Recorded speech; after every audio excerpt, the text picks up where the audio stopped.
Hello everyone, this is my Life for Iron and welcome back to another Bronze League Heroes! It's been a while and I'm finally back to cast more Bronze League Hero games and let's get started. Today we have a Chinese versus English on Hill and Dale. Immediately the map spawn is a little bit weird. Look at this. This is a very large ramp. Very large entrance to his high ground here. On the other hand, the red player has a much more standard, but they look very large. Like this looks much bigger than I'm used to. Like when I play on ladder, when I remember it's much smaller. Like this much is cut off. I don't know. Well, let's introduce the player. Spawning on the right hand side, it is the red Chinese player. He's a Curva Notte. And on the left hand side is the blue English player's name's Sia. Now Curva Notte has an elo of about 700 and I couldn't find anything about Sia, so I don't know. Maybe it's unranked, maybe it's also 700, I don't know. But anyways, we have our matchup. Alright, so Chinese right off the bat, getting that mill. Yeah, it's called a mill. Good move. Where's your imperial officer? You need the imperial officer to supervise that to get additional income and get more, get tax as well. I don't think he has imperial official yet. Yeah, he's even got supply blocked. He forgot to build a house. Yeah, he forgot to build a house. Right, let's take a look at the blue player, the English player. Oh no, he's idling his worker. Oh no. This is happening again.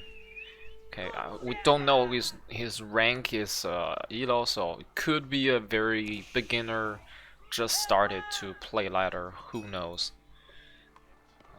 If that's true, then we're going to see a very one-sided match. Okay. We got the house up. Chinese has a very fast building construction time, so that's a little bit of advantage to them. When I choose these games to cast, I just pick at random, whatever game that is live. Sometimes I also wonder, why are there so many Bronze League games? Why is it so much easier to find Bronze League games than higher level games? It's really difficult to find above like 1200 elo gameplay. That's kind of because of due to the statistics. 1200 elo is like a top 8% or top 10% of the population, so it's much rarer to find those gameplays. 1 out of 10 replays would be a 12,000 elo and above level, and that's why we're able to find so many Bronze League games that are below 1,000. But even so, 1,000 elo should be the medium, the average. But we're finding more around 700 than around 1,000 elo. So I don't know why that is so. Why don't I see more 1000 elo gameplay, but I see so many 700 elo play? I don't understand, but it is what it is. Alright, okay, imperial officer is out, is picking up tax money, collecting some juicy tax money. Okay, one scout is harassing the gold mine from the English. It's harassing the English villagers. Very nice. Being annoying is always nice, but this placement, the mining camp placement is very questionable. You don't want them to connect diagonally. You want to connect with the more surface area. Like put it here, or here, or here. Not like this. You have additional travel distance when you have more workers on the gold. They will travel from here to here instead of from here to here. It's additional travel distance that you don't want. You want as short distance as possible for them to mine faster. Okay, we see a very preemptive outpost, and what is the purpose of the outpost? I have no idea. more house. At least we're not seeing the houses hugging the border of the map. That's a huge improvement. They have this telekinesis capability. Is that how you say the word? They don't have to touch their opponent, they can attack. That's something very funny about the game. Once you trigger the animation, the hit will land, even though it's a melee and they're like 10 steps behind their opponent. They can still hit their opponents. Really funny. Alright, we finally seeing aging up from the English player. The Chinese player, I didn't even pay attention, but Chinese player is not even aging up. So I don't know who's the Bronze League player now. English player is going for the council hall, and the timing is pretty late for even for 700 elo player. It's pretty late. We'll see. Chinese is also mining stone. It doesn't look like he's going for the age up anytime soon. Because look at this, he doesn't have any food. He has very little workers on food, and 7 workers. Where are they? Where are the workers on? Oh, okay, the sheep, I forgot. Of course, yes, sheep. So what you want to do is to send the sheep to the mill so you can get additional income, because you can use the imperial official to supervise the mill to get additional income. You can harvest food faster that way, as opposed to harvesting sheep right underneath your town center. Alright, so English has aged up to feudal, and he is going to be able to produce the longbowmen. They're going to be able to do some harass, being annoying on the map. We'll see if he's going to take the advantage. Oh, what is this? Why is he mining stone? Like, oh, what? You have the stone over here. The decision making is very questionable at this level. Like, your 700 elo shouldn't make this kind of it's not a mistake. It's like it shouldn't do this kind of thing. You know, it's so random. It doesn't make any sense. 700 elo player shouldn't do this. I don't know anymore.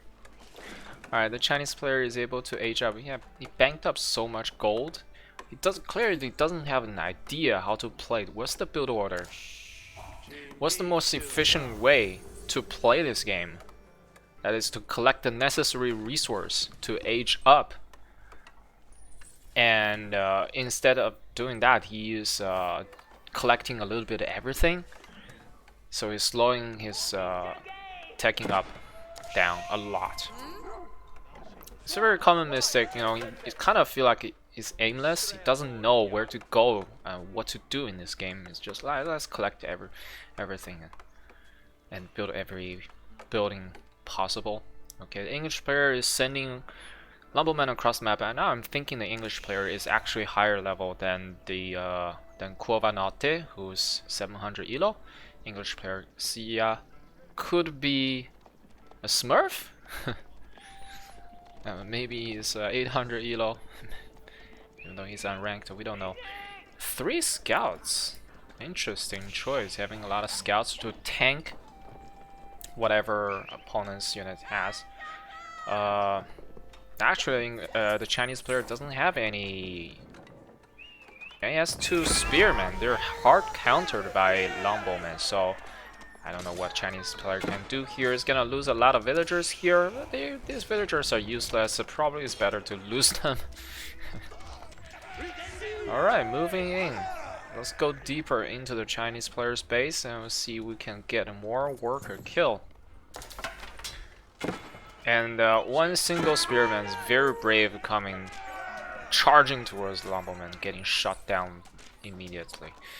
Okay, so Sia didn't capitalize on the advantage. She hesitated a little bit, waited too long. So Chinese got a tower up. So this will be able to stop the push from this angle, at least for the time being. And Chinese player definitely, no, English player definitely need to rotate to attack from another angle. you don't have to engage like that. You can run away with your scout, but no, it's still very good for the English player because those spearmen are very hard countered by the Longbowman. What is this? A scout? Okay, nothing to worry about. An English player can definitely easily take care of this. Okay, this is the villagers in the mix as well. Oh my god, it's pulling all the boys and girls. It's pulling the villagers to attack. No, that's not how you do. You have outpost. Why you even upgraded your outpost? Why don't you just stay at your outpost? Why do you send your villagers to fight? This is not Starcraft. This is a disaster, my friend. So what an English player should do right now is to rotate to go to the other direction, attack from another angle, or he can put his own outpost to just contain his opponent and take control of this wood line. Make sure that his opponent, the Chinese player, doesn't resume mining here. But nice, he's switching angle right now. This is good. He's trying to find more exposed villagers. Let's see if we can find any damage here.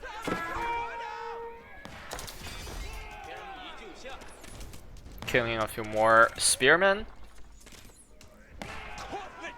I think the Chinese player is panicking hard. Chinese player doesn't know how to react to this kind of aggression. Okay, he figured out the counter. He knows he needs to build a horseman. Thank God. At least he knows the basic unit counter. So we can see the Chinese player could still come out, survive this. But we'll see the English player is approaching aging up to castle age already. Very fast, very speedy. So behind all these, he was not building more units, which is a good choice. He's focusing on his economy. Oh, where did he spend his money? He should just age up to castle age. I think that would be really nice for him for this game. Because he knows he's containing his opponent and the Chinese player is not going anywhere. It's not Chinese player doesn't have a huge army either.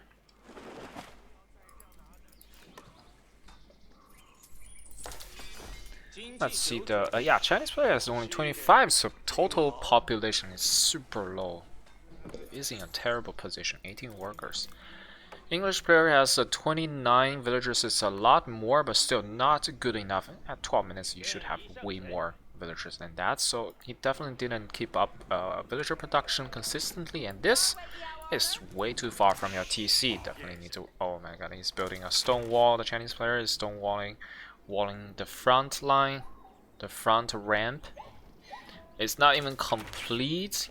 He needs to complete this. There is a gap. English Longbowmen are chilling here, not doing anything. Some more accumulating here is rallying all his new reinforcements to this side. And Chinese is still mining stone here. Why?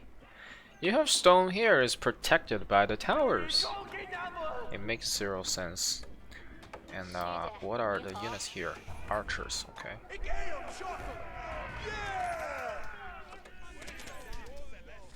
Yeah, this is good. Just station your Longbowmen here. Press V to let them stand ground and they don't move anywhere. Oh, there's a lot of damage on the top side as well. The wall is not complete. I'm not sure if he knows how that there's a gap. Imperial officer also went down. He's sending one villager to attack the Longbowman. His resistance is futile, and he's going to lose a lot more villagers before he can get that stone tower up. Okay, I completed that. Will the villagers survive? No. Yes. No. Is he protected by the stone wall? Okay. Let's hit. I think the wall kind of provided certain protection, like a probability, a chance of not getting hit, because that was a lot of arrow.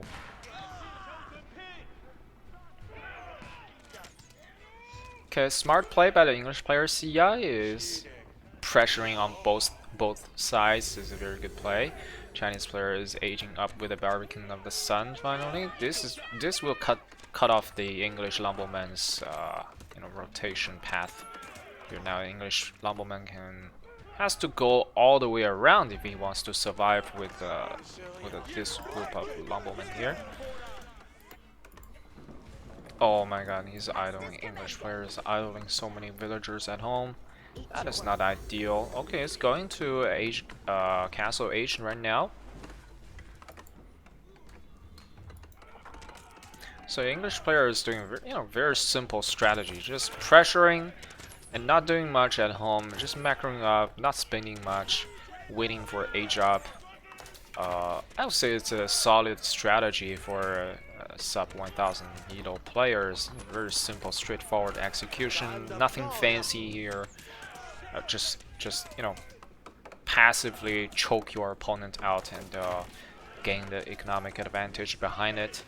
I think it's a very good play. Let's see if the Chinese player can come out of breakout from here. No, it looks really terrible. It doesn't have any workers on food either. It doesn't have food income. He cannot produce more workers.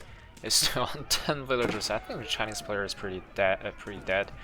Even though he has a Barbican of Sun, it's just a matter of time before the English player figure out that he needs to build rams to ram his opponent down.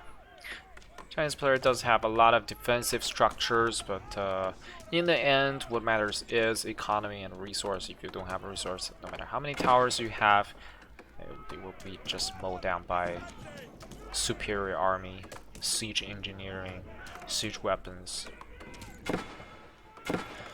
Alright, so yeah, I like the position of the English player. I think an English player will win this game. If Chinese player come back from this, that would be a miracle. Biggest miracle of all time.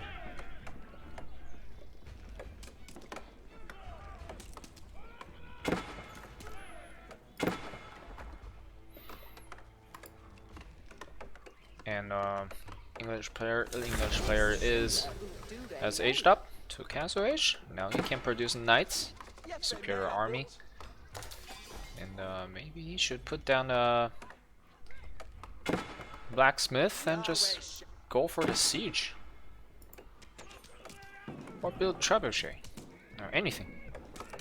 He can do anything. The English player can do anything at this point.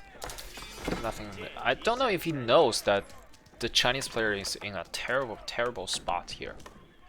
It's still 10 workers. He's not producing. Okay, now he's producing. He's producing just now, but he still has 10 villagers. It's really sad.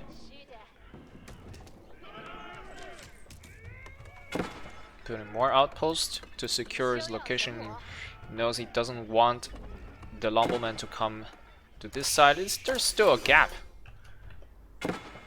There is still a gap. This is not a wall. You should know, like, immediately. This is not a wall.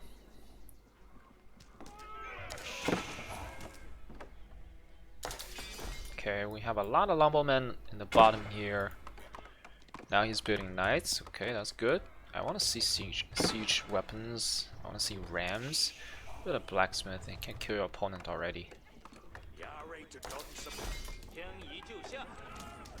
Oh, the Chinese archers is gonna try to defend this side. He's gonna kill the Lumbleman. If the English player is not microing, he's just running away. No, he's gonna lose all those Lumblemen. It doesn't really matter, but it's a nice small victory for the Chinese player here. One Lumbleman is gonna survive. I think Lumbleman is slower, right? Lumbleman is 1.12 tiles. The Chinese archer 1.25 tiles is slightly faster.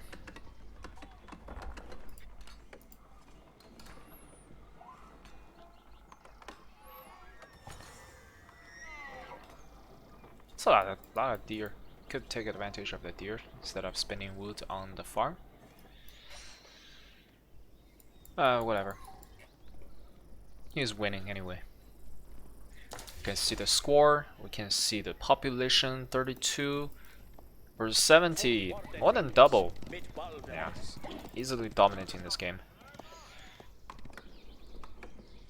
So look at this. So this is a typical overreaction or a bad reaction, like when you are being pressured by whatever your opponent is throwing at you, let it be lumbermen or horsemen or knights, you don't just spam a lot of towers.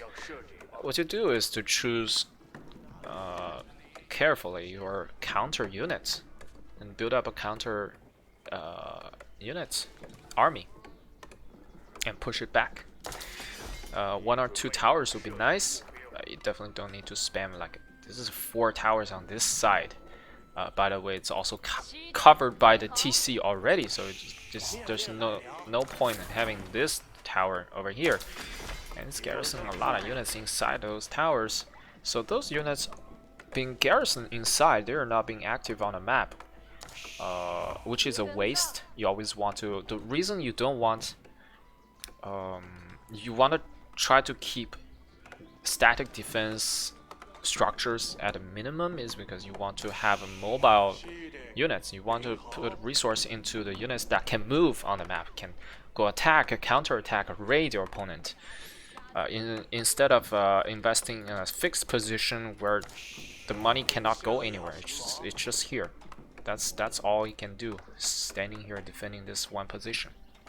So you want to keep static defense at a minimum, and you definitely don't want to garrison all your units inside of them. It's kind of pointless at this point because your opponent is not really attacking, they're just pressuring.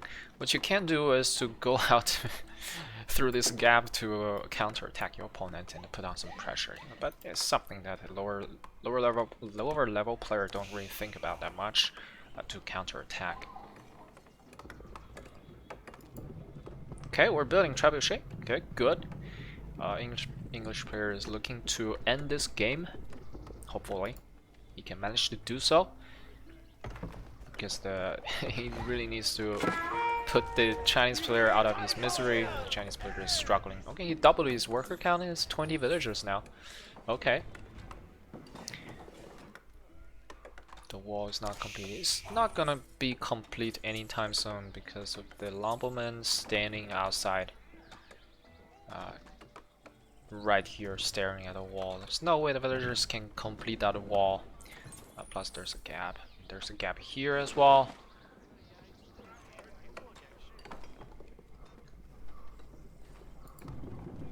Another trebuchet. No, that's not trebuchet. Mangonel. Mangonels are good. One trebuchet.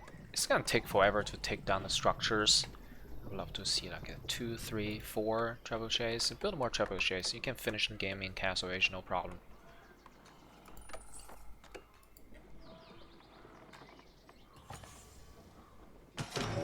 Oh, trebuchet shots coming in. Targeting the outpost. Look at the range, it's insane. 2 trebuchets, that's nice. That will take down the outpost really quick. And after that, you can just move in. You can slowly chip away all those buildings and stuff. And the Chinese player will just die here. There's nothing the Chinese player can do. So yeah, it's pretty one-sided game, I'll say so. I don't know the English player's elo. I would say 800 maybe.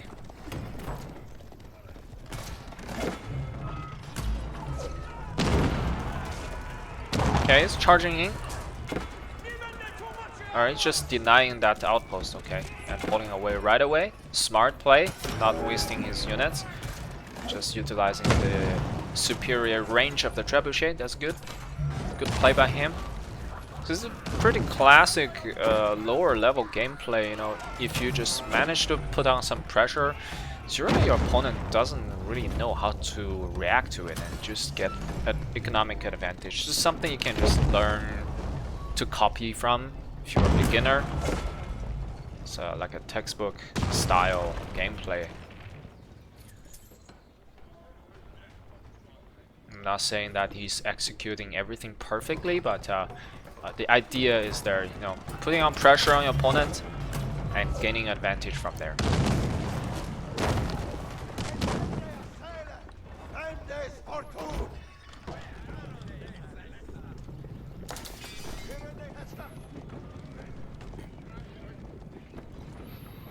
Chinese is massing a lot of units with a lot of villagers in the mix. He's pulling all the boys. Oh no, these trebuchets are exposed. This is not good for the English player. He has to come back, save these units, save these trebuchets. They're valuable units. One of the traps is going down. Mangonel, hello, Mangonel is sleeping, it's not shooting anything. You gotta use a move, you have to attack command them. But yeah. It's just not enough for the Chinese player. It doesn't really matter. Look at him sending all the villagers to the front line. He has 3 villagers. Oh, this is really sad. Okay, lost 1 trebuchet. But what does that do? It doesn't even matter. You have 3 villagers. You can't really do anything. You cannot produce anything. Yeah, a few knights just cleaned up right up easily, and GG was called. There was no hope for the Chinese player. Unfortunately, this is something. At the beginner level, you need to learn how to react to certain scenarios. When your opponent attack you, what do? He clearly doesn't know, doesn't have an idea what to do. What's the concrete action to take when he's being attacked, when he's being pressured, when he's being harassed. So as soon as you learn the idea, you learn the reaction to it, learn the build order, you can immediately just turn this around. It's not a matter of skill, it's a matter of knowledge at this point. It's very simple. If you know it, you can win it. It's not a matter of who's clicking the buttons faster and whatnot. So yeah. Alright, that's the game. Thank you for watching, and I will see you next time.